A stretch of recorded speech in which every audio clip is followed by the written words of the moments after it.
सकाळच्या सेलिब्रिटी गप्पा टप्पा या पॉडकास्टमध्ये मी किमया नारायण तुमचं स्वागत करते. आज आपल्यासोबत आहे सगळ्यांची लाडकी जोडी सुमित राघवन आणि चिन्मयी सुमित. या दोघांचं नवीन नाटक ही दोस्ती तुटायची नाही रंगभूमीवर सुरू आहे. जाणून घेऊया या खास नाटकाविषयी आणि त्यांच्या दोस्तीविषयी आजच्या ऑडिओ पॉडकास्टमध्ये. तुम्हा सगळ्यांचं सकाळच्या ऑडिओ पॉडकास्ट मध्ये स्वागत. हाय सुमित दादा आणि हाय चिन्मयी ताई. सकाळच्या पॉडकास्ट मध्ये तुमच्या दोघांचं खूप खूप स्वागत. कसे आहात तुम्ही दोघं? छान. बऱ्याच काळाने तुमची जोडी तुम्ही दोघं एका नाटकातून प्रेक्षकांच्या भेटीस येत आहे आणि म्हणजे सुरू आहे नाटक ही दोस्ती तुटायची नाही. 10 प्रयोग झालेत. उत्तम प्रतिसाद मिळतोय. आम्ही रील्स बघितल्या, तुमच्या रिस्पॉन्स ज्या येतात त्याच्या खूप मस्त आहेत. प्रेक्षकांचा प्रतिसाद बघून तुम्हाला कसं वाटतंय, काय भावना आहेत? फारच मजा येते कारण आम्ही तो तसंच हे 1, 2, 3, 4, 5वं नाटक आमचं. लग्नाच्या आधी आम्ही 3 केली आणि लग्नानंतर लेखून उदंड झाली केलं 2012 साली.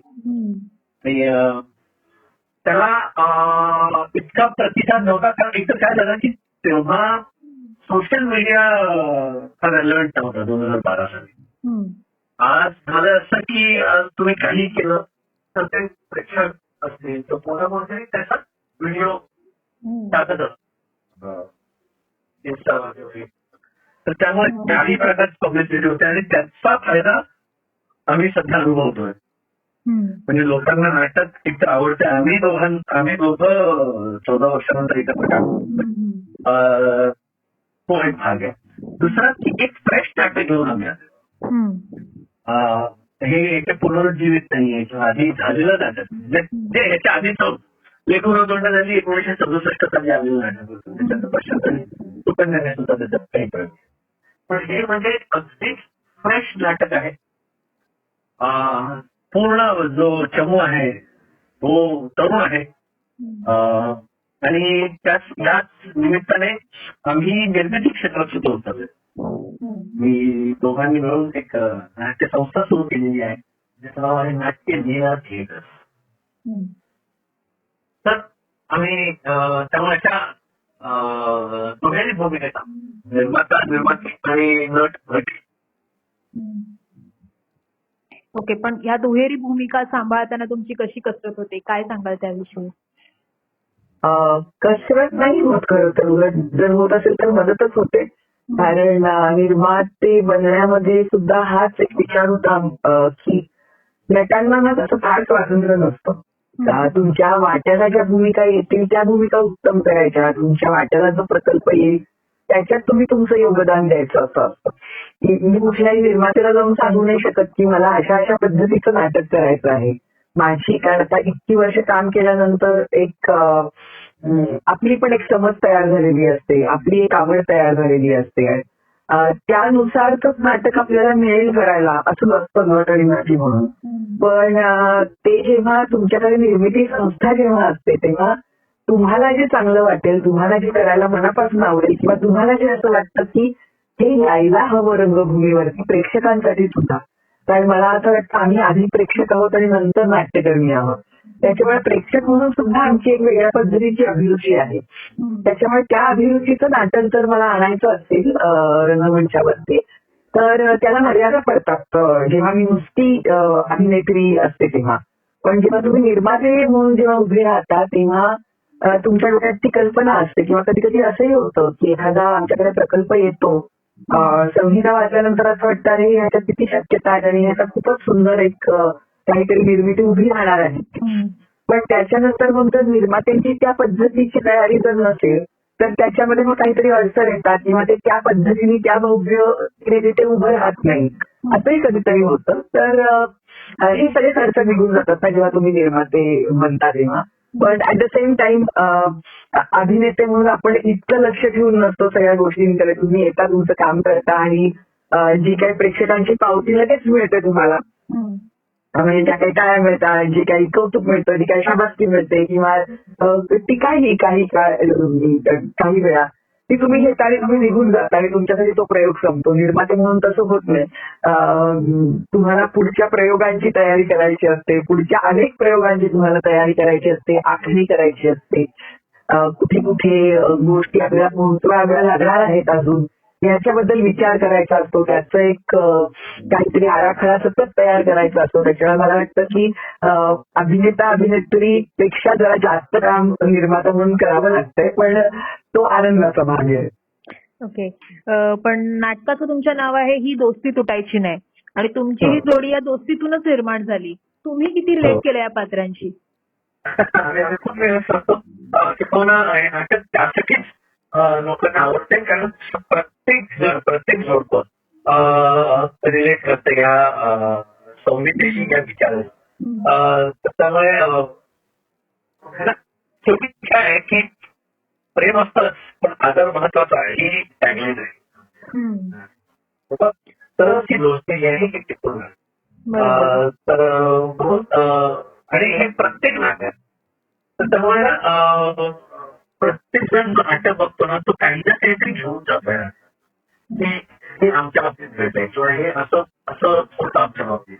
प्रत्येक जण आमच्या बाबतीत आम्ही जेव्हा संहिता वाचले तेव्हा असं म्हटलं की बचपन आम्ही स्वतःच बोलत असतो, पण हे पहिल्याच वाचलं आणि ठरवलं आम्ही की नाही आपण याची निर्मिती सुद्धा करू.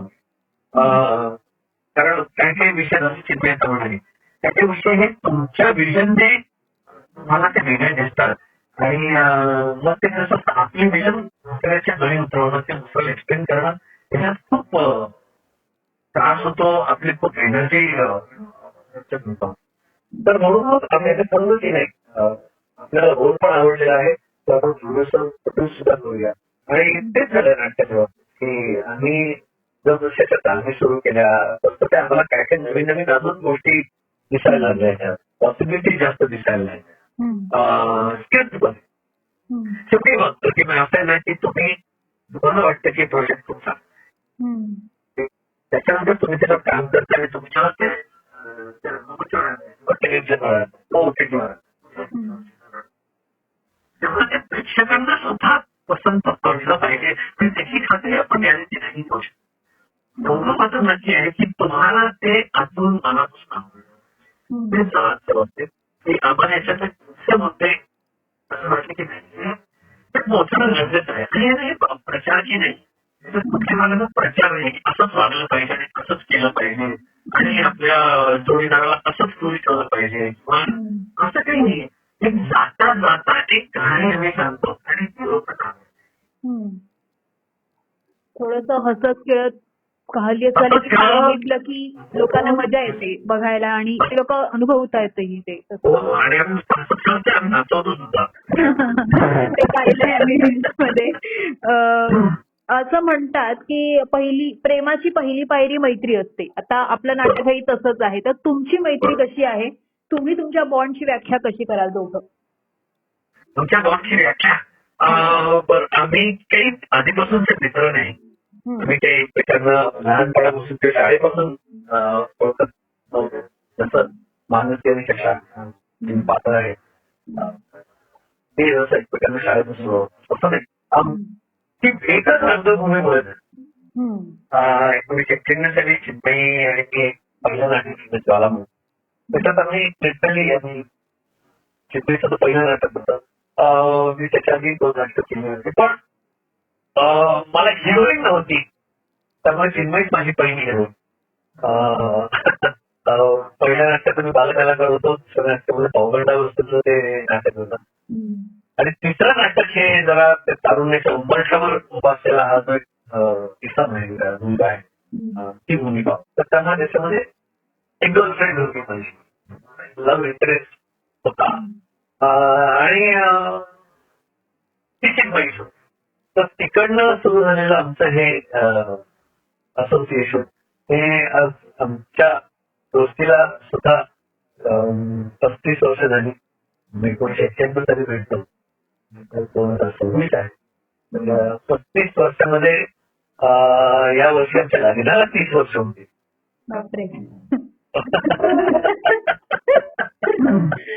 1996 साली आमचं लग्न झालं. तर आमची ती जी दोस्ती आहे 1996 साली दोस्ती नाही, आमची ओळख आणि मग जे नेहमीचे आर्ग्युमेंट्स असतात ते झाले. तर त्याच्यानंतर आमची मैत्री झाली. मग त्याच्यानंतर आमचं प्रेम झालं आणि मग प्रेमाचं रूपांतर साखरपुड्याचं रूपांतर लग्नाचं रूपांतर आई वडील या वेगळ्याच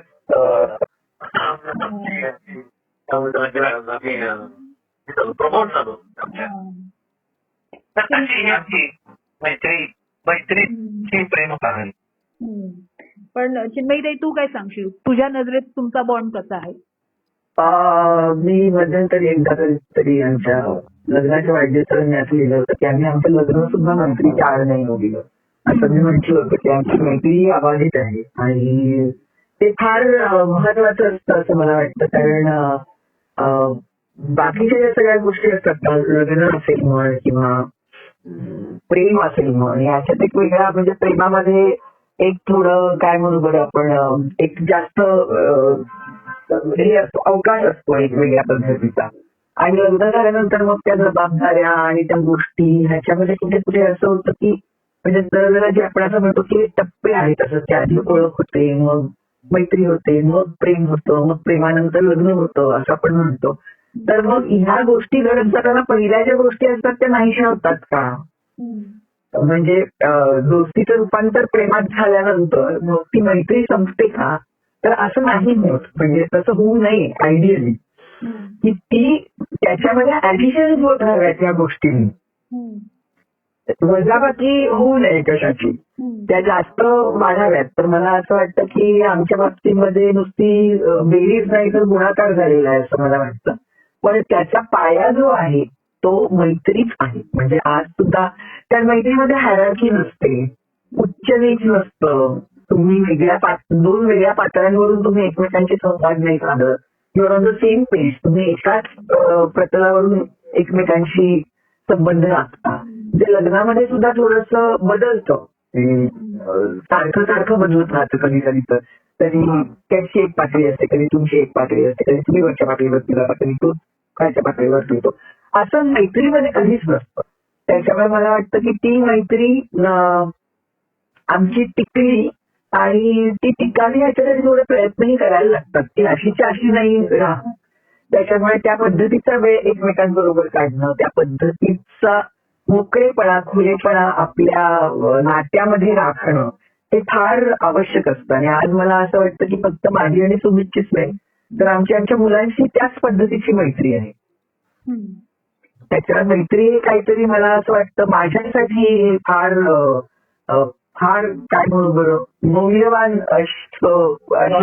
महत्वाची गोष्ट आहे.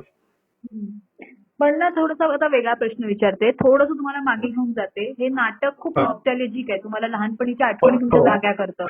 तुमची काय आठवण आहे लहानपणीची एखादी खास या नाटकाशी संबंधित? तुम्हाला हे नाटक करताना तुमचा पहिला क्रश वगैरे आठवला का?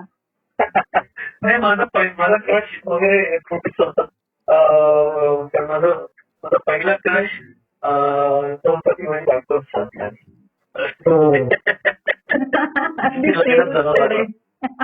नाही उत्तर अजिबातच तेच नाहीये. तुमच्या बाबतीत खरंच असं आहे की तो जिच्या प्रेमात पडला आयुष्यात पहिल्यांदा, कारण तो एवढा त्याच्यात सगळ्या गोष्टींमध्ये होता की त्याच्यासाठी त्याचं नाटक, त्याची फॅमिली, सुमितसाठी फॅमिली ही सगळ्यात महत्वाची गोष्ट आहे. त्याचे आई वडील, त्याचे भाऊ, त्याचे काय बरं आपण म्हणू त्याचे कझिन्स, आणि तो हे त्याचं विश्व एवढं परिपूर्ण होतं.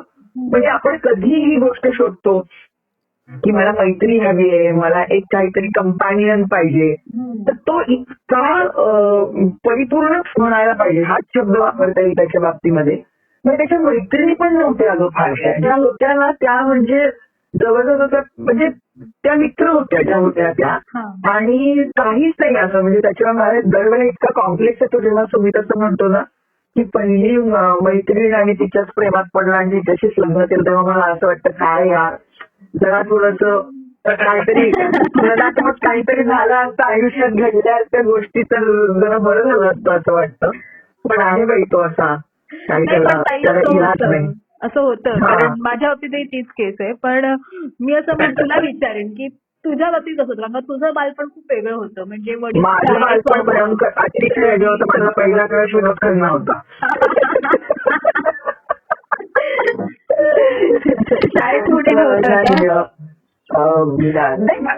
क्रश असं खरंच सांगू का, आमच्या पण बाबतीमध्ये असंच होतं की पुस्तकं, लिखाण, वाचन ह्या सगळ्या गोष्टी हे इतकं असं होतं की कुणीतरी प्रपोज केलं आणि मग त्याच्याबद्दलचा थोडे दिवस विचार झाला, अशासारख्या काही फिलिंग झाल्या. पण असं सिरियस असं म्हणावं की लग्नापर्यंत जाईल किंवा ज्याला आपण असं म्हणतो ना की आमच्या दोघींच्या बाबतीत, मी आणि माझी बहीण, आमच्या बाबतीमध्ये असं होतं की वडील एकतर उच्च पदाचे अधिकारी होते, पण त्याच वेळेला साहित्याचे खूप ते होते.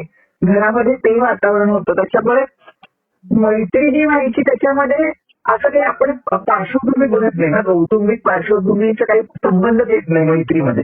मैत्री कुणाशीही होऊ शकते तुमची, पण सिरियस रिलेशनशिप जर व्हायच्या म्हटलं तर त्याच्यासाठी ह्या गोष्टींचा खूप विचार करायचा. आणि त्यावेळेला असं वाटायचं की अरे नाही, आपल्यासारखे लोकच नाही आहेत आपल्या अवतीभोवती कोणी.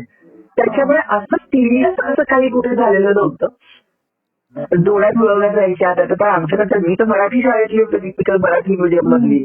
तर ते एक तर ते उन्हाळ्याच्या सुट्टीत नाही का असायचं की एक मुलगा एक मुलगी असं नावं सांगायची, ते नावं काढायची आणि म्हणजे एबीसीडी म्हणायचं आणि मग त्याच्यानंतर ते नावासमोर लिहून काहीतरी जोड्या जुळवायच्या वगैरे असे सगळे प्रकार राहायचे. पण त्याच्या पलीकडे अगं म्हणजे माझी शाळा पण कन्या प्रशाला होती, कोएड पण नव्हती माझी. त्याच्यामुळे ह्या गोष्टी आता जशा होत्या त्याच्यापेक्षा फार वेगळ्या होत्या. तर सिरियस रिलेशनशिप अशी म्हणावी म्हणजे सुमितच्या आणि माझ्या बाबतीमध्ये आम्ही जेव्हा खूप फिरायला लागलो, सतत एकत्र नाटकं बघायचो, सिनेमे एकत्र बघायचो. दौऱ्यावरून जर मी आले तर जर सुमितचं घर जवळ असेल तर मी सुमितच्या घरी राहायचे. माझं घर जवळ पडणार असेल मुंबईत शिरल्यानंतर तर सुमित माझ्या घरी राहायचा. असं आम्ही लग्नाच्या आधीपासून एकमेकांच्या घरी जायचो, राहायचो, असं सगळं होतं. आमच्या घरच्यांनाच त्याची हे पडली होती की करतायत ना लग्न असं. पण वी लिटरली ग्रोन टुगेदर. म्हणजे मी ते मगाशी त्या अभिरुचीबद्दल बोलले ना की नाटकांची अभिरुची, जगण्याबद्दलची समजूत, आम्ही खरंच दोघेजण एकत्र भिडलोय एकमेकांच्या बरोबर. त्याच्यामुळे आता ते क्रश आणि ते असं ते आठवत पण नाही इतकी वर्षात एकत्र होतो. पण आता जर आपण सिरियस प्रश्न विचारते की तुम्ही ना बघ तुमच्या भूमिकांबद्दल खूप चोखंदळ आहात. म्हणजे अगदी ताई तुझं जीव झाला येडापीचा ही मालिका असो, अगदी वेगळी भूमिका, अस्तित्व जे रिसेंटली येऊन गेलं. त्याच्या आधी मी तुझं सखाराम बाइंडर ऑनलाईन पाहिलंय, किंवा सुमित दादा तुझं नाटक 1, 2, 3 आय थिंक. आणि एक नाटक मी पाहिले, सॉरी मला नाव नाही आठवत आहे, बट त्यात तू एक पात्री केलेलंस. म्हणजे एक अख्खा येस येस अख्खा तो पूर्ण ह्याच्यात असायचा रंगमंचावर. तो ते अगदी वेगळ्या भूमिका, म्हणजे टोटली अपोजिट. सो ह्या करताना तुम्ही काय विचार करता निवडताना, अशा भूमिका निवडताना? म्हणजे काय असते कलाकार म्हणून तुमची प्रोसेस काय असते? आयुष्यातल्या भूमिका आणि अभिनयाच्या भूमिका या दोन्ही भूमिकांच्या बाबतीत आम्ही खूप काम असतो आणि खूप असतो. आणि आम्हाला जे वाटतं ते समाजासाठी असेल, समाजात काही बदल घडवून आणायचा असेल, किंवा जर एखादा रोल तसा आला तर तो जर तुम्हाला जर तो आतून हलवणारा असेल, कसं आहे की पैसे आहेतच महत्वाचे. पैशांकडे न बघता असं काम करता येत नाही. पण बऱ्याचदा आम्ही पैशांना बदल दिलेली आहे. आम्ही म्हटलं की नाही, हे काम जास्त महत्वाचं आहे. हे काम आपल्या बायोडेटामध्ये हे काम जेव्हा येईल ना तेव्हा त्याची व्हॅल्यू ऍडिशन. तर अशा प्रकारची कामं आम्ही कधीच क्वांटिटीकडे बघितलं नाही, आम्ही क्वालिटीवर जास्त आम्हाला असं वाटतं की आपण जे काम करतोय ते आजपासून 100 वर्षांनी जेव्हा लोक बघतील ना, तेव्हा जी पिढी बघितलं तेव्हा त्यांना असं वाटलं पाहिजे की चांगलं काम त्याची घड आहे. तर आमचा अट्टाहास हाच असतो की चांगलं काम, थोडं काम करूया, पण जे करूया ते उत्तम काम. आणि रंगभूमीच्या बाबतीत आम्ही दोघे गेल्या 10-12 वर्षांमध्ये रंगभूमीचे सुद्धा काय पालन जास्त कदाचित 10-15 वर्षापर्यंत असेल. वेगवेगळे काय रंगभूमीकडे वेगवेगळे आता रायटर्स प्राजक्त देशमुख असेल किंवा स्वप्नील जाधव मोहन ज्यांनी असते तुम्ही लोक असेल असे बरेच नव्या दमाचे लेखक आलेले आहेत. तर त्यामुळे काय होतं की ते सतत त्याचं मंथन होत असतं रंगभूमीवरच्या विचारांचं, आजूबाजू समाजात घडत असणाऱ्या गोष्टींच्या विचारांचं सुद्धा नाटकीकरण करण्याच्या दृष्टीने असं म्हणून फार गरजेचं आहे की नव्या दमाचे लेखक नवा श्वास घेऊन येतात, नवी लेखणी घेऊन येतात, नवे विचार घेऊन येतात. तर त्यामुळे ना आम्ही खरंच खूप भाग्यवान आहोत की आता ओंकार गोखले जो या नाटकाचा लेखक त्यांनी आता थांबायचं नाही असं चित्रपट लिहिला. खूप उत्तम म्हणजे पुन्हा एकदा असा समाजाला विचार करायला लावणारा चित्रपट आहे. जरी तो धंदेवाईक असला तरी त्याच्यामध्ये खूप स्ट्रॉंग विचार आहे आणि तेच नाटकाच्या बाबतीत. तर मला असं वाटतं की ही सगळी पोरं काही 32-33-34 वर्षांची त्यांचं 30-40 वर्ष लागणार आहेत. पण त्या पद्धतीने एक्सपोजर त्या पोरांना मिळालेला आहे वेगवेगळ्या माध्यमांमुळे. त्यामुळे त्याचा फायदा मला असं वाटतं की सेलिब्रिटी तो ओंकार गोखले तो सुद्धा असाच ऍक्टर आहे, तो उत्तम लिहितो किंवा स्वप्नील जाधव ते अस्तित्व लिहितो. तर सगळे हे काय म्हणतात रंगभूमी असं मला वाटतं. त्यामुळे फार मजा येते असं काहीतरी तुमच्या वाटेल येतं. पण ती तुम्ही जेव्हा वाचता त्यात ती प्रोसेस कशी करता, म्हणजे ती भूमिका याचा अभ्यास कसा असतो? म्हणजे आता फॉर एक्झाम्पल आता रिसेंट नॉक नॉक सेलिब्रिटी मधला तो एक थोडासा वेगळा सेलिब्रिटी जो तू साकारलास, किंवा ताई तू साकारलेली अस्तित्व मधली भूमिका, किंवा जीव झाला एडापिसा मधली ती राजकारणी, टिपिकल राजकारणी असलेली बाई. सो ती प्रोसेस तू कसं ऑब्झर्वेशन कसं करता तुम्ही? पण एका वाक्यात मला बोलत नेहमी असं म्हणतो की कम्फर्ट झोनच्या बाहेर जाऊन जर तुम्हाला काहीतरी जमत असेल तर आपण खूप स्टेट करतो आणि मुळात तेवढंच त्या प्रकारचं लिखाण सुद्धा कधी कधी येत नाही. मग हे असं कधी समजदार पटकन येतं. तर जर तुम्हाला जर अपलोड केलं तर तुम्हाला असं वाटतं की मग तुम्ही तुमच्या त्या चौकटीत बाहेर राहून अस्तित्व माझं चिन्मयचं काम ते चौकटीच्या बाहेरचं. मला असं वाटतं की काय होतं की ऍक्टरसाठी एक सवय लागलेली असते की तुमचं निरीक्षण खूप चांगलं असतं. टिपका अभ्यासाकडे तुम्ही सतत म्हणजे कुठेतरी समज मी आणि एक बाई यांनी जर ज्याच्यातून प्रवास करतोय, ट्रेनमधून जर प्रवास करतोय, तर तिला फक्त असं कळेल की चिकू विकायला बाई आली होती, पेपा विकायला बाई आली होती आणि एक मुलगी आली होती, तिने काय मुलं विकली असं ती बघेल. मी जेव्हा बघते मी तेव्हा तोच प्रवास जेव्हा मी करत असतो तेव्हा मी त्या शेजारच्या बाईलाही बघितलेलं असतं की ती कुठल्या गोष्टी घेते, कशी ती घासाघीस करते, तिचा सूर कुठल्या पद्धतीचा असतो, त्या 3 ज्या बायका आल्या होत्या त्या आपली गोष्ट कशी विकत होत्या, त्या कशा बसल्या होत्या. तो असं तुमची निरीक्षण खूप झालेली असतात. मी नेहमी असा प्रयत्न करत राहिले की जे माझ्या पर्सनॅलिटीला मॅच होणार नाही असं काहीतरी आपण करून बघावं. दरवेळेलाच काहीतरी आपला चौपट घेऊन सत्ता सुमित पडायला की माझी भाषा अशी आहे, मला मराठी शब्दासाठी एका शब्दासाठी 15 प्रतिशब्द जर सुचत असतील तर मला एक ग्रामीण स्त्री करायला खूप आवडेल की जिची व्होकॅब्युलरी थोडी कमी आहे किंवा एक वेगळ्या पद्धतीची आहे. कमी म्हणण्यापेक्षा वेगळ्या पद्धतीचं आहे कारण तिचं सगळं वेगळं आहे. तर तसं ते झालं की जेव्हा मला ही भूमिका करायला जीवनाला एडापिसाची आली त्यावेळेला असं झालं होतं की मी मराठवाड्यात राहिलेली आहे, मी पश्चिम महाराष्ट्रात फार थोडी राहिली म्हणजे पुण्याला मुंबईला अशीच राहिलेली आहे. कोल्हापूर सातारा सांगलीला माझं जास्त राहणं झालेलं नाहीये आणि भाषा पूर्णपणे तिथली होती. मला मराठवाड्यातली भाषा निलया बोलता येते पण सांगली सातारकडची भाषा मला तोंडी अजिबातच नाहीये. त्याच्यामुळे मला त्याचा अभ्यास करायला लागणार होता आणि म्हणून ती भूमिका केली. आणि मग खूप लोकांना असं वाटलं की अरे ही ह्याच भागातली आहे. मग कोणी कोणी लोक मला विचारायचे पण ती सुरवे इथले आहेत का, मग तुझी आई ह्या भागातली आहे का असं.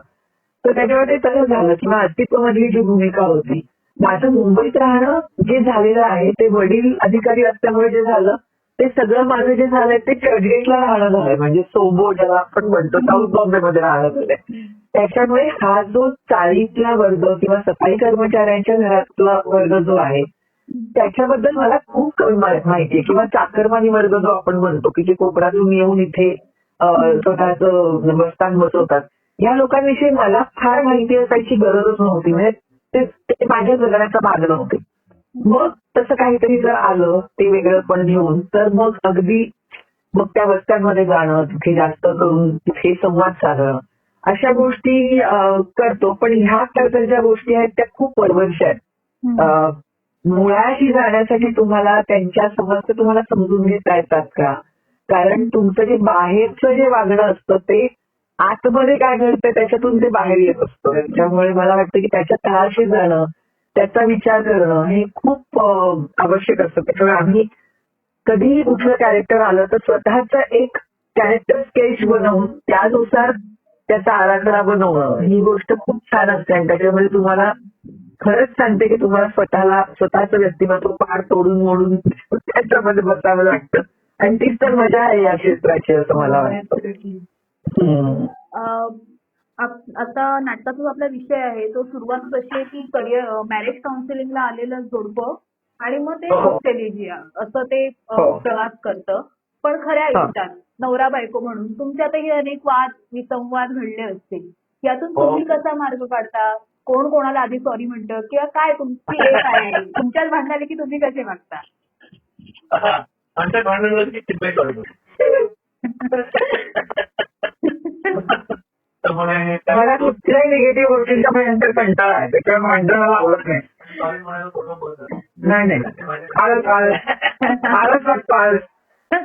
नाही ते तर आम्हा दोघांनी भांडणाचं कारण भांडणामध्ये ना खूप एनर्जी व्हायचं. असं म्हणून आपण भांडत नाही का तर भांडतो तो वाद होता त्याच्या होतं. पण त्यातून जर आपण आता काय झालं आता असं म्हणून की आता सोडून कुठं करणार नाही. 30 वर्ष झाली. आता आई वडिलांबरोबर जितकी वर्ष आम्ही काढली त्याच्यापेक्षा जास्त वर्ष आम्ही एकमेकांबरोबर काढली. आता म्हणजे असं होतं की एखाद्या सिच्युएशन मध्ये तुम्ही विचार काय करणार असं नाही तर तुम्ही काय पद्धतीने बोलणार आणि कुठे पॉज घेणार हे सुद्धा मला यायला लागलंय. असे आम्ही एकमेकांना यायला लागलोय. आता कुठे कुळकुळ होत नाही का अजूनही कधीतरी होते. तुम्ही खूपच जास्त वक्तशीर आहे आणि माझं असं असतं की माझी खूप धावपळ करून ती मी वेळ लागते. सुमितला धावपळ करायला आवडत नाही. सुमितला शांतपणे ती वेळ गाठायला आवडतं. वेळ गाठणं ह्याच्याबद्दल काहीच दुमत नाहीये. पण ते कशा पद्धतीने आपण वेळ गाठतो ह्याच्या दोघांच्या पद्धती वेगळ्या आहेत. त्याच्यावरून कधीतरी होतं की काय चाललंय तुझं वगैरे काय. तर मला असं वाटतं की विसंवाद हा फार मोठा शब्द आहे. आमच्यात विसंवाद अजिबात नाही. आमच्यामध्ये जर असेल तर आमच्यामध्ये कुरबुरी होतात ज्या सगळीकडेच होतात. छोटी मोठी भांडणं होतात. पण दुसरी गोष्ट अशी आहे की व्हॅल्यू सिस्टीम सेम आहे. मूल्य तुमची सारखी असली ना की मग वितंड वाद तुमच्यामध्ये कधी होत नाही. त्याच्यामुळे छोटे छोटे कधीतरी कुठल्या तरी निर्णयांबद्दल की कुठे जायचंय काय खायचंय ह्याच्याबद्दल काहीतरी जर झालं तर पण त्याच्या पलीकडे ना मुळात आमच्यामध्ये दुसरी गोष्ट अशी म्हणजे की अभिरुचीच एकत्र घडलेली असल्यामुळे म्हण किंवा इतकी वर्ष एकत्र असल्यामुळे म्हण कळायला लागलं ग आता की काही फार त्याच्यात अर्थ नसतो. आणि असे ना दुसरी गोष्ट म्हणजे ते म्हणजे भांडण करा मग 2 दिवस आंबोला ठेवा ते सतत आपल्या मनात तागत ठेवा की आपल्याला कशामुळे नक्की राग आलेला आहे. मी तर इतकी विसरमुळे भांडण झाल्यानंतर 5 मिनिटांत मला कशामुळे जाणवतं ते पण मला आठवत नाही. मला देणगी देवी त्याच्यामुळे मला ते फार बोल येतं. मूल्य सारखी असणं गरजेचं आहे तसं मुलं सुद्धा सारखी बरोबर. हो आमची मुलं पण तसंच आमच्या बरोबर असतात. त्याच्यामुळे आमची मुलं पण आमची कधी ते आई वडील होतात. ते एक वय झाल्यानंतर होतं. मुलगा आमचा 28 वर्षांचा मुलगी 25 वर्षांची. त्यामुळे आम्ही दोघे राज्य दोघांची बांधतो एकमेकांची बांधणार नाही.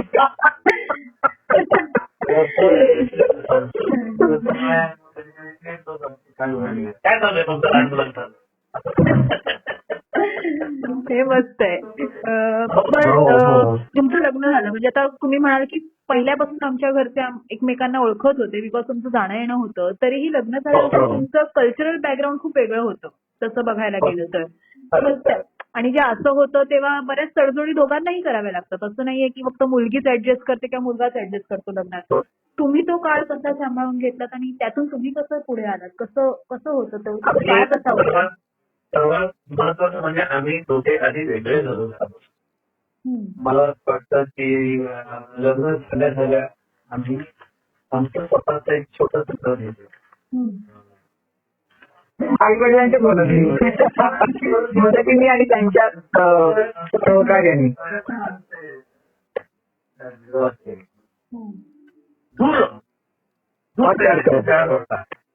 आणि मला खरंच वाटतं की आपण त्याच घरात राहायचं, मग भांडल लागणार, मग सासू सून सासरे ही नाती लांब पडलेली फार बळी असतात. आणि खरंच आहे ना, आई वडिलांना त्यांनी त्यांच्या घरचं बांधलेलं आहे. त्या घरच्यात आम्ही आता एक नवीन मेंबर घेऊन राहायला लागलो. माझ्या सासऱ्यांनी फार क्लिअरली तुम्ही तुला आधीच सांगितलं होतं, म्हणजे त्यांनी तो कुणाशी लग्न करणार, काय लग्न करणार हे काहीच हे नसताना त्यांचं म्हणणं असं होतं की अरे तुझ्या आईने आणि मी आणि शून्यातून हे सगळं उभं केलेलं आहे जे काही आहे आमचं ते. आणि त्याच्यानंतर मग असं होतं की तुमच्यात ती एक स्वामित्व भावना असते ना, हे माझं आहे, हे मी तयार केलंय, मग मला माझ्या घरामध्ये गोष्टी ह्या अशा पद्धतीने लागतात असं असतं. प्रत्येक बाईचं असतं, प्रत्येक पुरुषाचं असतं. मग त्याच्यामध्ये कुठे जसं आता तू पटकन बोलताना तू असं म्हणालीस की मुलीच ऍडजस्ट करतात, हे आपल्याकडे एक्सपेक्टेड असतं. कारण ती मुलगी घर सोडून कुठेतरी येते म्हटल्यानंतर तिने ऍडजस्ट करायचं. आमच्या दोघांच्या बाबतीत असं झालं होतं की तोही घर सोडून आला आणि मीही घर सोडून आला. आम्ही दोघेही आपापली घर सोडून आपण जर आपल्याला एक घर निर्माण करतोय तर तू थोडं तुझं घेऊन ये, मी थोडं माझं घेऊन येते आणि मग आपण आपलं एक करू, असं अशा पद्धतीने आमचा असं होता गेला. दुसरी गोष्ट म्हणजे तुझे माझे तर मी कुणी ऍडजस्ट केलं तर मला असं वाटतंय की आमच्या घरातल्या मोठ्यांनीच जास्त ऍडजस्ट केलं. म्हणजे मला असं वाटतं की माझं लग्न झालं आणि माझ्या सासूबाईंनी डोश्याचं पीठ करून ठेवलेलं होतं आणि त्या दिवशी ब्रेकफास्टला मी उठताना मी डोसे करणार असं मी ठरवलं होतं. आणि काही केलं मला तो डोसा माझा तो चांगला होईच ना, तो शिकायला लागला होता. आणि मला भयंकर रडू आलं की काय आपल्याला एवढी गोष्ट येत नाहीये असं. तर त्याच्यावरती माझ्या सासूने इतकं काही रडत होते. मला म्हणजे अगं कसं यार तुला, तुझ्या घरात तू रोज डोसे करत नव्हती ना, आमच्या घरात आम्ही रोज डोसे करतो, येईल तुला कालांतराने. त्याच्यामुळे मला असं वाटतं. आणि मग मम्मींनी मला तो डोसा म्हणजे तो तवा कसा तयार करायचा, डोसा कसा टाकायचा हे त्यांनी मला शिकवल्यानंतर म्हणजे मला असं वाटतं की हा अवकाश त्यांनी खूप दिला मला की तुला येईल, तुला समजेल. आणि दुसरी गोष्ट माझ्या सासूने अगदी सांगितली होती की आम्हाला पण एक घर होईल ना, तुम्ही असा का विचार करता की तुम्ही हे घर सोडून तुम्ही चाललाय. आमच्याकडे सुद्धा एक घर आणखी मला. आणि परत अक्षरशः म्हणजे माझे आई वडील आणि सुमितचे आई वडील हे माहेरपणाला ह्या घरामध्ये. खरंय खरंय, मी खूप छान ऐकलं, ऐकून बरं वाटलं मला. हे खूप असं वेगळं पण छान वाटलं. आता थोडा आपल्याच प्रोफेशन विषयी प्रश्न विचारते की तुम्ही दोघं कायमच इंडस्ट्री मधला असेल किंवा अगदी आसपासच्या तुमच्या आसपासचे इश्यू असतील त्याच्याविषयी खूप मोकळेपणाने आणि ठामपणे बोलता. म्हणजे अगदी आता तुम्ही दोघं मराठी भाषेसाठी ज्या पद्धतीने उभं राहिलात ते खूप कौतुकास्पद होतं. पण ना कसं होतं मला माहितीये, आपण जेव्हा खूप चांगलं बोलतो ना तेवढेच आपल्याविषयी निगेटिव्ह बोलणारे असतात. त्याचा खूप त्रासही होत असेल तुम्हाला दोघांना. तुम्ही कसं हँडल करता हे सगळं प्रेशर?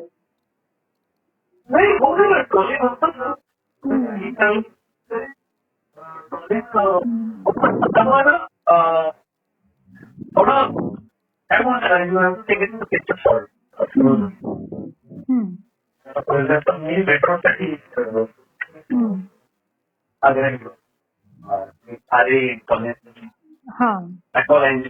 त्यासाठी झाडं कापली केलं 2000.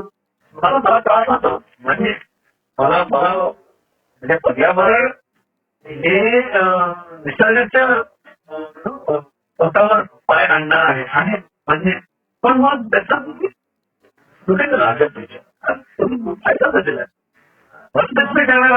तर त्याबद्दल मी माझा पण आक्षेप आहे. त्यासाठी मी तेव्हा आणि तेव्हा मला खूप सोडलेलं हा होता. मला ते बीजेपी वाला आणि अमोल आणि ते असंच ते लगेच त्या पार्टीशी जोडतात. तर तसं होतं. आता चिन्मयी मराठी म्हणजे शाळा लढते लढतेच म्हटलं पाहिजे, कारण तसं कोणीच हा काही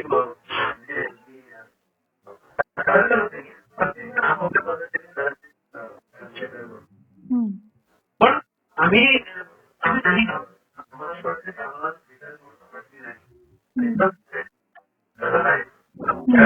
प्रेझेंट तर आम्ही तिकडे मला बद्दलचा पहिल्यांदा खूप त्रास व्हायचा. म्हणजे मी खूप यायची नाही, कोणीतरी काहीतरी बोललं होतं किंवा सगळ्यांनी असं सरसकट ठरवून ठेवलं होतं की मी जरा डाव्या विचारांची आहे आणि तुम्ही उजव्या विचारांचा आहे. पण हे सगळं लोकच ठरवतात. म्हणजे आम्ही दोघे जण 30 वर्ष इथे एकमेकांबरोबर काढली माहिती नाही, पण लोकांनी शिक्के मारून ठेवलेले असतात. तर त्याचा मला खूप त्रास व्हायचा. किंवा तुम्ही बद्दल जर मग कुठेतरी आडवाच्या भाषेत बोललं तर किंवा आडवाच्या काही कुठल्याही भाषेत म्हणजे विरोधी सूर जर काही असेल तर त्यांना मी उत्तर द्यायचं. आणि मग मला एकदम जाणवलं एक दिवस की अरे पण जे लोक खूप कौतुक करतायत त्या लोकांची संख्या जास्त आहे, तर त्यांना मी उत्तर देते का पर्सनली, तर मी देत नाहीये. पण जो माणूस शिव्या घालतोय किंवा वाईट बोलतोय त्याच्याशी मी वाद घालायला उतरते. तर मग हे कुठेतरी चुकीचं आहे का आपलं. कारण ते त्याच्यानंतर ते जेव्हा आपण शोधतो तेव्हा आपल्याला कळतं की जे कौतुक करणारे लोक असतात ना ते आपल्या नावासकट असतात तिकडे, आणि जे ट्रोल करणारे आहेत ना ते सच्चा हिंदुस्थानी किंवा काहीतरी आणखी एक काय एक भारतीय एक मराठी माणूस अशी काहीतरी त्यांची हे असतात, हँडल्स असतात. म्हणजे त्यांची स्वतःची आयडेंटिटी लपवलेली असते. मग मला असं झालं की कुणीतरी आपल्यावरती उगीच प्रेम करतं म्हणून आपल्याला आश्चर्य वाटत नाही आणि त्याच्याबद्दल आपल्याला खूप छान वाटत नाही. पण कुणीतरी उगाच शिवाय होतं तर त्याच्यावरती आपण आपली झोप उडवून घेतो. याला काय अर्थ आहे. कारण संख्यात्मकरित्या जर तुम्ही बघितलं तर तुमचं कौतुक करणारे म्हणण्यापेक्षा तुमच्या बरोबर उभे असणारे लोक जास्त आहेत. आणि तुम्हाला कुठेतरी माहिती म्हणून तुम्ही भूमिका घेताय ना. मला ते काम पटल्याशिवाय मी घेईनच ना भूमिका ती. आपण लोकांसाठी नाही करत ते जे काय करतो. मराठी भाषा काही माझ्या दारात नाही आली की तू मला मदत कर म्हणून, किंवा मराठी शाळा माझ्याकडे नाही आली मदत मागायला की तू राहा आता उभी असं म्हणून. मला असं वाटलं की मी करणं गरजेचं आहे म्हणून जर मी काम करते आहे तर मी का म्हणून या सर्व गोष्टींचा विचार करावा असं म्हणून मग मी आता त्या कानावेगळ्या करायला शिकले. अजून मला खूप जमलं नाहीये कधीतरी मला अजूनही, कारण मला भाषेच्या बाबतीत मी फार, जसं माझ्या भाषेवरती खूप प्रेम आहे तशी मी भाषेच्या बाबतीत खूप आग्रही पण आहे. मी माझं मत मांडताना सुद्धा मी फार टोक गाठत नाही, मी फार संयम पाळते. कारण मला असं वाटतं की भाषा हे माध्यम असं आहे की, आणि लिखित भाषा ह्याच्यामुळे तर सूर पण एरवी आपल्या सुरावरून आपल्याला कळतं कधीतरी की समोरच्या माणसाच्या मनात काय आहे ते. जेव्हा लिखित तुम्ही भाषा वापरत असता तेव्हा तर तुम्ही फार त्याची काळजी घेतली पाहिजे असं मला वाटतं. त्याच्यावर जर कुठेतरी ती भाषा वाईट पद्धतीने वापरली तर मला अजूनही त्रास होतो. पण ते वगळता मला असं वाटतं की मी जर आता गोष्टी नजरअंदाज करते. नाही, पण तुझा मराठीचा मुद्दा खरंच योग्य आहे आणि त्याचे तो खूप खूप कौतुक आहे. त्यासोबतच तुम्ही उचललेला एक महत्वाचा मुद्दा म्हणजे रंगभूमीसाठी कायमच तुम्ही दोघांनी कळकळ व्यक्त केली आहे. म्हणजे अगदी दादांनी आधी व्हिडिओ पण सुरुवातीला शेअर केले होते नॉक नॉक सेलिब्रिटीच्या वेळी, मला चांगले आठवतंय. म्हणजे त्याची नाट्यगृहाची दुरावस्था असो किंवा प्रेक्षकांचं चुकीचं वागणं असो, अनेक कलाकार ह्याविषयी बोलतात, अगदी कळकळीने बोलतात आणि अनेक समस्यांना खरं म्हणजे दुर्दैवाने म्हणूया आपण की तुम्ही सामोरं जाता लाईव्ह परफॉर्मन्स वेळी. तुमची काय अपेक्षा आहे कलाकार म्हणून, म्हणजे आता काय तुम्ही सांगू शकता लोकांना या माध्यमातून? फार महत्वाच्या गोष्टी नाट्यगृहाची अवस्था कसं आहे की आम्ही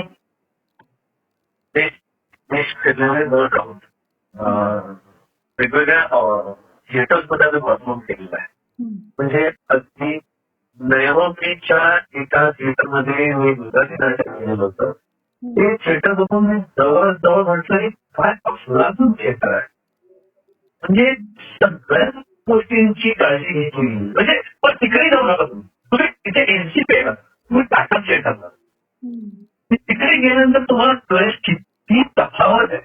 आपलं एक तिकडच्या जे महानगरपालिकेचे जे थिएटर आहेत आणि जास्त थिएटर आहे, तर कसं आहे की काळजी घेतली गेलीच पाहिजे. उत्तम थिएटरचे गरजेच पाहिजे. कपडे उडालेले आहेत, बाथरूम तरी तिकडून कुठं तरी गळतंय, घडे रंग उडालेला आहे, बाथरूमची तर दुरावस्थाच असते. कितीही नवीन तुम्ही थिएटर करा, तिकडे बाथरूमचे वाईटच असतात. आणि त्या बाथरूम पण आमच्या मेकअप रूमच्या बाजूलाच असतात. त्यामुळे मेकअपला बसलं की आम्हाला सगळा तो वास येत असतो आमच्या मेकअप रूमला. हे सगळं काळजी कप्पारी बोलून झालेलं आहे, पण तरीही हे अजूनही कळत नाही. हे मला कळत नाही सगळं. मला ना एक आपल्याकडचा एक काय मूलभूत गोष्ट अशी आहे की नाट्यगृह म्हणतो ना आपण त्याला, किंवा रंगमंदिर म्हणतो, ह्याचा अर्थ तिथे नाटक होणं, नाटक घडणं हे अपेक्षित आहे. किंवा मग त्याच्याशी संबंधित आणखी आपण एक वाद्यवृंद म्हणू किंवा ऑर्केस्ट्रा असेल किंवा अशा, पण कलेशी संबंधित गोष्टी त्या ठिकाणामध्ये घडाव्या. आता आपल्याकडे काय झालेलं आहे, ऑडिटोरियम आणि नाट्यगृह याच्यामधला फरकच राहिलेला नाही. सभागृह आणि नाट्यगृह याच्यात काही फरक असला पाहिजे ना. म्हणजे मला असं वाटतं की राजकीय जे कार्यक्रम असतील त्यांच्यासाठी वेगळी सभागृह असावीत आणि ते कार्यक्रम तिथे घेतले जावेत. तेही कार्यक्रम नाट्यगृहातच घेतले जातात. त्याच्यानंतर परत माझ्या कामाशी संबंधित मुद्दा आहे म्हणून आम्ही सांगते की आजकाल असं झालेलं आहे, ICSE आणि मी आणि ती अशा ज्या शाळा ज्या त्यांचं जे पेव फुटलेलं आहे त्याच्यामध्ये असं झालंय की त्यांच्याकडे त्या शाळांना खूप दिमागदार असे त्यांचे अॅन्युअल डेज असतात, स्नेहसंमेलनं घडवायची असतात, पण त्याच पद्धतीच्या त्यांच्या इमारती नसतात. कारण बऱ्याच ठिकाणी तर असं झालेलं आहे की ज्या मराठी शाळा होत्या त्या बंद करून किंवा त्या अर्ध्या बंद करून त्याच्यावर इंग्लिश शाळा सुरू झालेल्या आहेत. तर मग त्यांची जी मोठी गॅदरिंग करायची ती कुठे करायची? मग त्याच्यासाठी नाट्यगृह घ्यायची भाड्याने. आणि मग ती नाट्यगृह, आता आपण कुठलंही नाटक आपण जेव्हा त्याची अनाउन्समेंट आपण करतो तेव्हा आपण असं म्हणतो की अमुक अमुक निर्मिती संस्था सादर करत आहे. तर सादर या शब्दामध्ये आदर हा अंतर्भूत आहे. त्याच्यामुळे नाटक करणं ही गोष्ट अशीच हसत खेळत केलेली गोष्ट नाही. ती आदरपूर्वक प्रेक्षकांसमोर केलेली गोष्ट असते, ती सादर होते ती गोष्ट. आणि त्याच्यासाठी त्या पद्धतीचं त्याला अनुकूल पूर्ण वातावरण असलं पाहिजे. कारण नाटक हा एक वेगळाच अनुभव असतो, पूर्ण अनुभव असला पाहिजे तो. की तुम्ही तिथे नाटकाच्या ठिकाणी तिकीट घ्यायला आल्यापासून ते तुम्ही पूर्ण नाटक संपल्यानंतर पडदा पडून बाहेर जाईपर्यंत एक वेगळा अनुभव तुम्हाला आला पाहिजे, ज्याच्यामध्ये तुम्हाला तिकीटं छान मिळाली पाहिजेत, व्यवस्थित मिळाली पाहिजेत, तिथे एक प्रकारची शिस्त असली पाहिजे, तुमच्या सीट्स चांगल्या असल्या पाहिजेत. तुम्ही जिथे पुढे शोला जाल किंवा नंतर तुम्ही चहा प्यायला जाल, खायला जाल, त्या ठिकाणी एक काहीतरी पद्धतीचं एक वेगळं सांस्कृतिकच असलं पाहिजे ते सगळं वातावरण. अशा पद्धतीचा तो नाट्यानुभव असला पाहिजे. जे प्रेक्षकांसाठी आपण म्हणतो ते आमच्यासाठी सुद्धा असलं पाहिजे ना.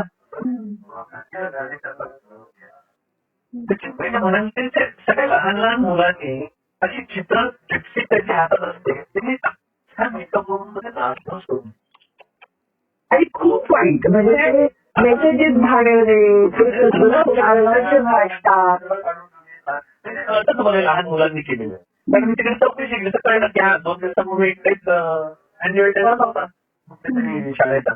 तर मग अशा वेळेला ते मुलांनी त्यांना जबरदस्त फाईन करायला पाहिजे, त्या शाळांना बोलवलं पाहिजे त्यांच्या टीचरसाठी, बघा हे करून ठेवलेलं आहे, त्याचे तुम्ही आम्हाला ₹1,00,000 द्या आणि ते काम करून घ्या. मी ना अगदी असं माझं असं अशी विनंती आहे सगळ्यांना की तुम्ही जेव्हा नाट्यप्रयोग सोडून दुसऱ्या कुठल्याही गोष्टींसाठी, मग ते राजकीय कार्यक्रम असो किंवा अशा पद्धतीचे कार्यक्रम असो, कुठल्याही लोकांना जर तुम्ही देणार असाल तर त्यांच्याकडून एक वेगळ्या पद्धतीची अनामत रक्कम तुम्ही घ्या, डिपॉझिट घ्या त्यांच्याकडून. आणि जर तुम्ही सोडताना जसं तुम्हाला दिलं गेलं होतं नाट्यगृह किंवा सभागृह तसं जसं तुम्ही सोडलं नाही तर तुमची ही अनामत आम्ही गाडी जेव्हा सर्व्हिसिंगला देतो ना तेव्हा तो माणूस येतो सर्व्हिस सेंटर मधला, तो गाडी घेऊन जाण्याआधी ना तो सगळ्या गाडीचा फोटो काढतो. बरोबर, 8 किलोमीटर चेक करतो, फोटो काढतो म्हणजे, आणि सांगतो की बाबा इकडे स्क्रॅच आहे, इकडे स्क्रॅच, बरोबर. आणि गाडी आणून द्यायचं होतं आणि आपल्याला दाखवत होतं बघा हे तशीच आणून दिली. तर नाट्यगृहाच्या लोकांनी आधी फोटो काढावे, त्यांचा परफॉर्मन्स झाला की पुन्हा फोटो काढावे आणि दाखव की बघा हे आम्ही देताना इतकं स्वच्छ होतं, आता तुम्ही काय काय अवस्था करून दिली बा. तू सकाळ म्हणजे तू पुण्याची आहेस का? नाही, मी इथे मुंबईलाच राहते, विरारमध्ये राहते. अच्छा, मुंबईला आहे. नाही कारण नाहीतर आता आम्ही बालगंधर्वमध्ये असा प्रयोग केला. हो. अगं व्हीआयपी रूम मध्ये बसलो आम्ही गेल्याबरोबर, कारण आधीचा नाट्यप्रयोग संपला नव्हता आणि व्हीआयपी रूम म्हणजे एवढी आलिशान आणि इतक्या गोष्टी त्याच्यात, म्हणजे अगदी जुन्या काळाची आठवण येईल अशा खर्च करून सर्व कलात्मक गोष्टी केलेल्या आहेत. मी म्हटलं बाबा फारच छान झालेलं आहे बालगंधर्व बहुतेक. आणि जेव्हा मी आतमध्ये गेलो तेव्हा तिकडच्या बाईंनी एकतर खूप मेकअप रूम आहेत त्याच्यामध्ये 2च उघडलेल्या होत्या आणि मी म्हटलं की अरे इकडची बाथरूमची कडी लागत नाहीये, तिकडे काच तुटलेली आहे, म्हणून दुसरीकडे गेलो तर तिकडे पूर्ण वाळवी लागलेली होती. वाळवी, त्या वाळवीचा वास येत होता कोंबट. आणि त्या बाईने आम्हाला सांगितलं की जास्त ह्याच्याजवळ जाऊ नका, आरशाजवळ आरसा पडू शकतो तुमच्यावरती. पण बालगंधर्व विषयी या तक्रारी मी बऱ्याच जणांच्या ऐकल्यात, म्हणजे ह्याच्या आधी बऱ्याच जणांनी सेम पण प्रयोग लागतातच आहेत ना, आम्ही प्रयोग करणारच आहोत. त्याच्यामुळे हे पुन्हा मुंबईचं सांगतोय. अजून असे इंटिरियर मध्ये थिएटर त्यांची तर म्हणजे अवस्था त्याहून पडेल. म्हणजे अगदी कोकण किंवा कोल्हापूर साईडचे थोडे वगैरे या ठिकाणी थिएटर हे कमाल आहे. आणि दुसरी गोष्ट म्हणजे आता हे थिएटर असतं, दुसरा प्रश्न प्रेक्षकांनी हा शिस्त पाळणं फार गरजेचं. जे सतत फोन वाजत असतात, जे सतत मला कळत नाही की ही शिस्त अजून काय येत नाहीये आपल्या हा डीएनएचा प्रॉब्लेम. जे लोक थिएटर सांभाळतात ते त्याच डीएनएचे लोक कधी कधी समोर त्यांच्याकडे एखादा त्याच डीएनए मधला असतो आणि त्याला काही पडलेलं नसतं. तुम्ही परफॉर्म करताना समोर आम्ही 500 वगैरे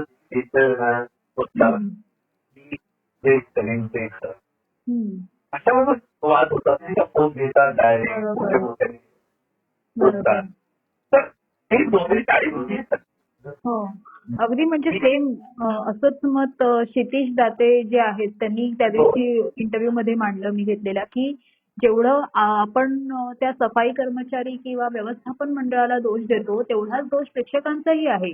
म्हणजे एकट्याच जबाबदारी नाहीये, आपलीही जबाबदारी तेवढी आहे की ते सांभाळणं प्रेक्षक म्हणून असं. आणि ते मला अगदीच पटलं की बरोबर आहे, आपण प्रेक्षकच आपण जाताना किती खाली कचऱ्याचे हे टाका, रॅप, काहीही करतात.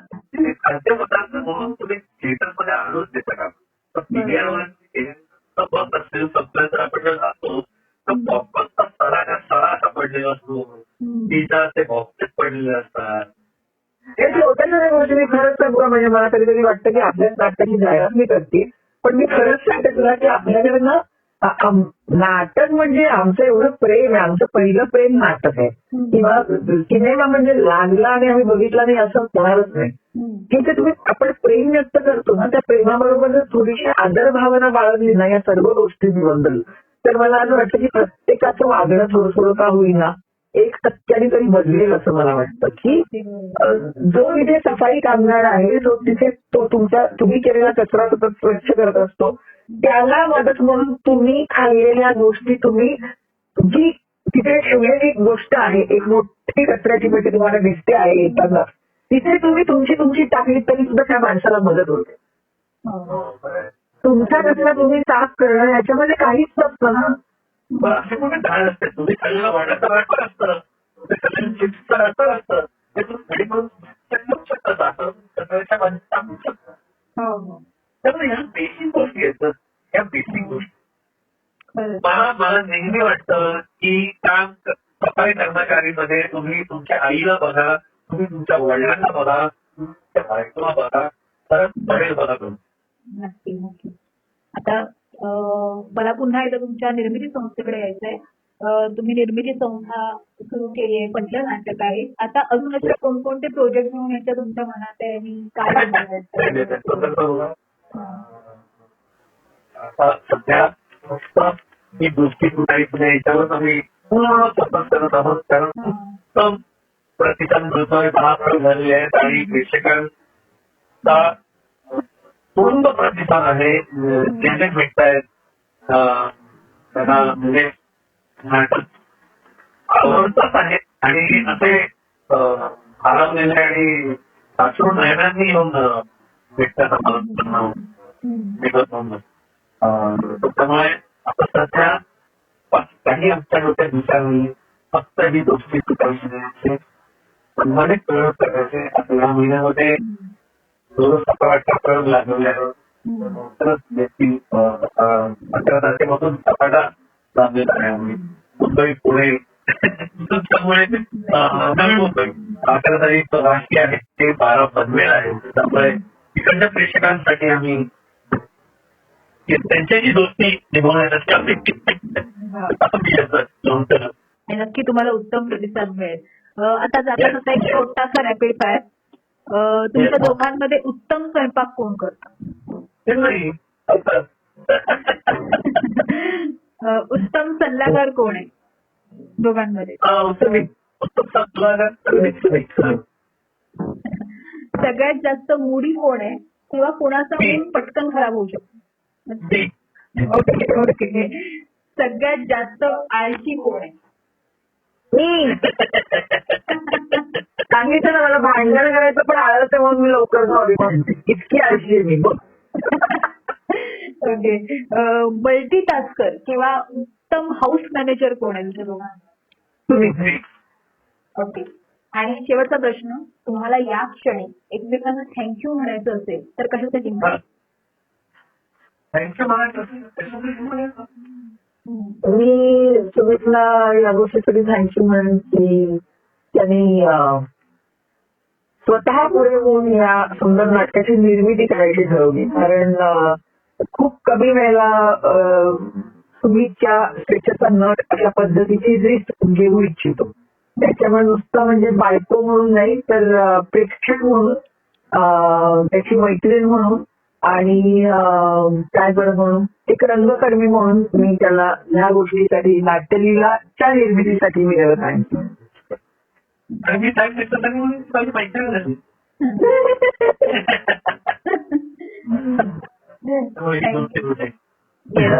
ही दोस्ती तुटायची नाही. तुम्हाला खूप खूप शुभेच्छा नाटकासाठी. थँक्यू. मस्त होत. थँक्यू तुम्ही बघायला. हो नक्की नक्की.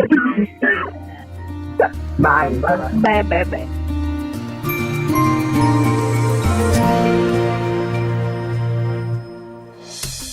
वाचा, बघा आणि आता ऐका आणखी बातम्या isakal.com वर. तुम्ही हा पॉडकास्ट isakal वेबसाईट आणि ऍप वर सुद्धा ऐकू शकता. विसरू नका या पॉडकास्टला आपल्या आवडीच्या पॉडकास्ट ऍप वर सबस्क्राईब किंवा फॉलो करायला.